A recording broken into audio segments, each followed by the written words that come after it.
কোরআন হিফজ এবং কোরআন তিলাওয়াত প্রতিযোগিতার সম্মানিত সভাপতি, সম্মানিত পরিচালক, কেন্দ্রীয় নেতৃবৃন্দ, শিক্ষক মন্ডলী, প্রিয় শিক্ষার্থী ভাই এবং বোনেরা, আপনাদেরকে শুভেচ্ছা জানাচ্ছি চমৎকার আয়োজনের জন্য। মূলত আমি আমাদের সাংগঠনিক একটা প্রোগ্রাম ছিল, আরেকটা প্রোগ্রাম আছে একটু পরে। তো নামাজ পড়তে আসার পর জিজ্ঞেস করলাম যে এখানে কি প্রোগ্রাম হচ্ছে। ভাইরা বললেন ছাত্র দলের প্রোগ্রাম হচ্ছে। তখন বললাম একটু দেখা করে আসি। তো দেখা করতে আসার পরে মূলত ভাইদের পক্ষ থেকে বক্তব্য দেওয়া। তো আল্লাহর কাছে শুকরিয়া যে আল্লাহ তাআলা 5ই আগস্টের পূর্বের যে পরিস্থিতি ছিল, বাংলাদেশের ফ্যাসিবাদ কায়েম ছিল, আমাদের ভাইয়েরা, আমাদের বোনেরা জীবন দিয়ে, রক্ত দিয়ে সংগ্রাম করে আমরা সকলে সম্মিলিতভাবে একটি সুন্দর নতুন বাংলাদেশ পেয়েছি। আমাদের কাছে অবারিত সুযোগ আল্লাহ তাআলা দিয়েছেন।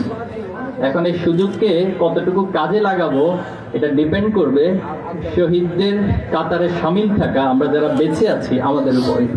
আমরা কি সিদ্ধান্ত নিব, আমরা কিভাবে গড়তে চাই এই বাংলাদেশকে, সেটার উপরে ডিপেন্ড হবে আগামী বাংলাদেশ কেমন সেবা করবে।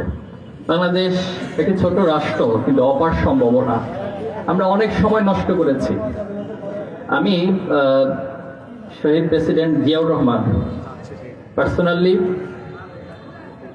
এখন পর্যন্ত বাংলাদেশের দূরদর্শিতার দিক থেকে, আধিপত্যবাদের বিরুদ্ধে অবস্থানের দিক থেকে এবং ইনক্লুসিভ বাংলাদেশ, যেটা এখন আমরা অনেক বেশি বলছি, সেই ইনক্লুসিভ বাংলাদেশ গঠনের দিক থেকে এবং পার্বত্য চট্টগ্রাম 71 পরে আপনারা জানেন অনেক সমস্যা ছিল, কিন্তু জিয়াউর রহমানের দূরদর্শিতার কারণে এখন পর্যন্ত আলহামদুলিল্লাহ পার্বত্য চট্টগ্রাম বাংলাদেশ তার অবস্থান শক্তভাবে রাখতে সক্ষম হয়েছে।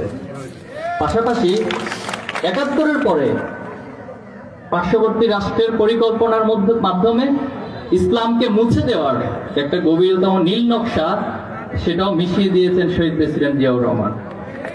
আর বেগম খালেদা জিয়াকে আমরা এভাবে দেখি, ওনার যে আপসহীন চরিত্র, আপসহীন বডি ল্যাঙ্গুয়েজ, আপসহীন কথাবার্তা, নিঃসন্দেহে সেটি এখন পর্যন্ত ওনাকে বাংলাদেশের মানুষের ভালোবাসার মধ্যে সিক্ত রেখেছে।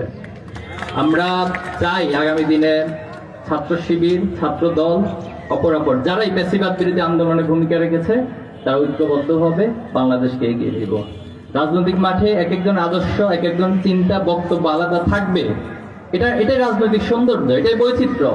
কিন্তু দিন শেষে দেশটা আমার, আপনাদের, আমাদের সকলের। আমরা সবার বাংলাদেশ সম্মিলিত প্রচেষ্টার মধ্যে দিয়ে গড়ে দেবেন ইনশাআল্লাহ। আপনাদেরকে আবারও মোবারক জানিয়ে সুন্দর আয়োজনের জন্য, আমাকে কথা বলার সুযোগ দেওয়ার জন্য কর্তৃপক্ষকে কৃতজ্ঞতা এবং ধন্যবাদ জানিয়ে কথা শেষ করছি। আসসালামু আলাইকুম ওয়া রাহমাতুল্লাহ।